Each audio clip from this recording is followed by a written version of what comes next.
Hi, this is the very first episode of Green Fingers. Originally it was a concept for a column in a community magazine, and now we're moving on to filming for television.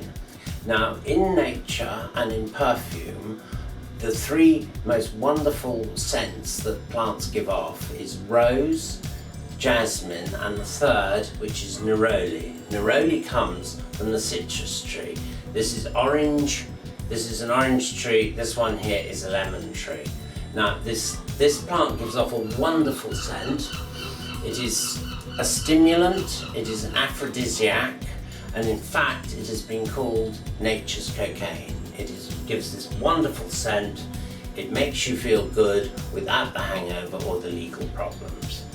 But unfortunately, along with ourselves, others like this scent, which include tiny little insects. Now, when the leaves of the plant become sticky or they're signs that it has been eaten, we need to do something to get rid of the bugs. The stickiness is what's called honeydew. That is a residue left by insects crawling over the leaves, and they've got to go. In this episode, we're going to look at two distinct ways of getting rid of the bugs. First of all, we are going to spray the plant with an insecticide, and secondly, we are going to use a bath dip.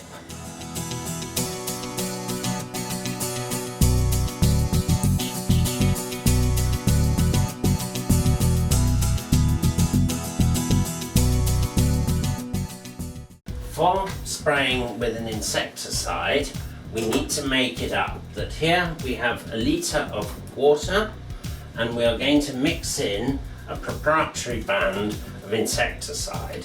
Now on this insecticide we have a list of uses, and it says here for house plants use 20 ml in a litre of water.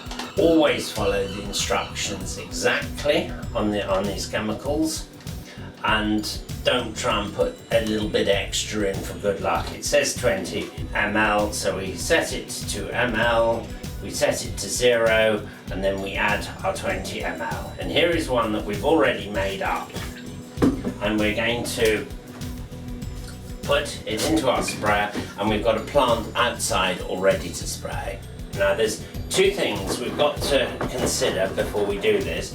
One is that it is quite a potent chemical, and therefore it is a good idea to put at least one rubber glove on. And two is that it says on the instructions spray within 7 to 10 days, so it's a good idea to get a book and to write down exactly when you sprayed it.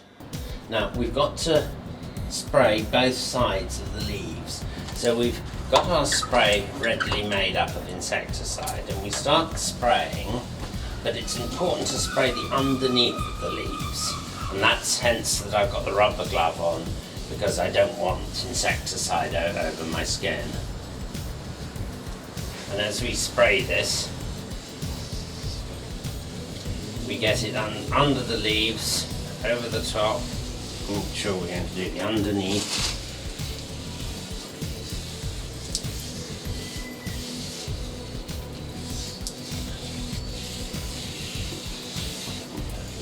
And you see that we're giving it a good dosing.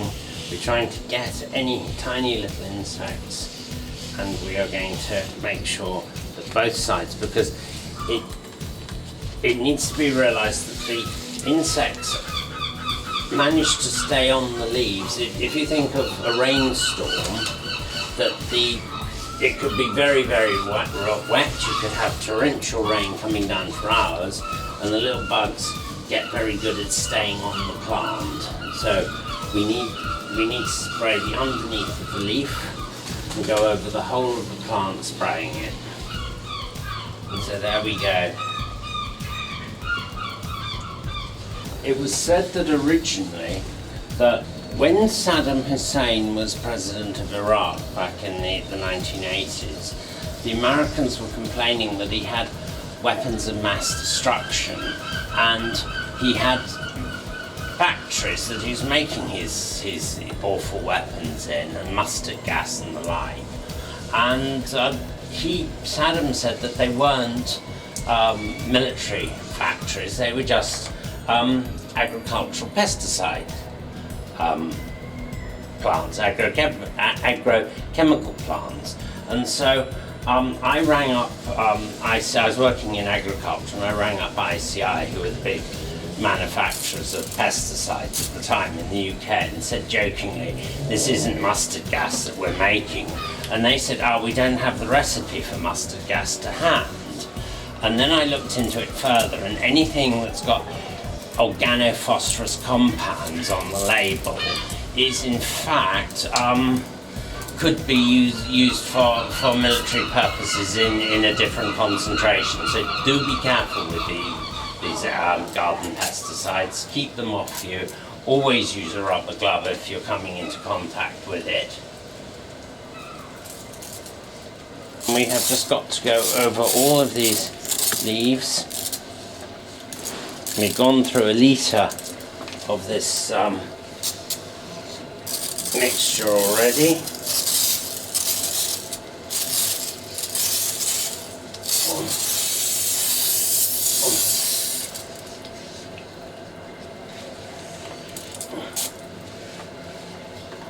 And then in a minute we will go and show you the dip method, which is also a way of getting rid of the bugs, where we are going to go and submerge the other plant that we looked at earlier in the bath, in an ordinary domestic bath, but this plant is starting to get too big to do that, which is one of the reasons why we're spraying it outside.